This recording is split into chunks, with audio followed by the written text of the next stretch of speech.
ci loolu am nañu mujjee ñëw nga jàllale ko ci sële. de loo wax fii léegi. yaa ngi dégg dama ne affaire buum yooyu nga xam ne mooy jàpp xale ak affaire yu mel noonu censuré nañu dëkk bi dem à 2 heures du matin ba 3 heures ba 4 heures du matin démb fii lañ nekkoon ci guddi fii lañ nekkoon démb 3 heures du matin te dañ ko déclaré démb yëpp déggoon nañu ko awliya seytaan yëpp déggoon nañu ko lan moo tax démb ci guddi indiwu ñu daan ñu matt ñu dee lan moo tax yónni woon seen jinne yi fii ñu gaare ñu te démb fii lañ nekkoon ci guddi ay 2 heures du matin fii lañ nekkoon ah ba 3 heures du matin ba 4 heures mooy fii la ñu fekk lan moo tax démb ñëwuñu fi ci guddi ca waxoon nañ leen ko xamuñu dara ay caaxaan kese la ñuy doxee. jinne nag dañu àndal képp koo xam ne ànduloo ak yàlla bëgg a wax ci ñoom dañ lay rey loolu mooy li nga xam ne moo ci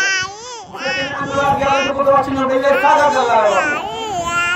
te aaya la nag yàlla moo santaan ñu xeex leen alladina amanu yuqatilu fi sabilillahi walladina kafaru yuqatilu fi sabili taaxoot fa qaatilu awliya seytaan inna kayda seytaan kaana da'iif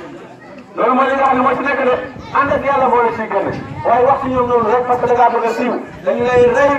rey sa njaboot loolu mooy li nga xam ne moo ci nekk comme que ni yàlla ànd ak wóolu ko tegu leen ci yàlla moo leen di dimbali yàlla moo def ak jàpp na ci lu mën a doon kenn ku nekk ba nga juddoo ba fi ngay dee yàlla pare na ci loolu.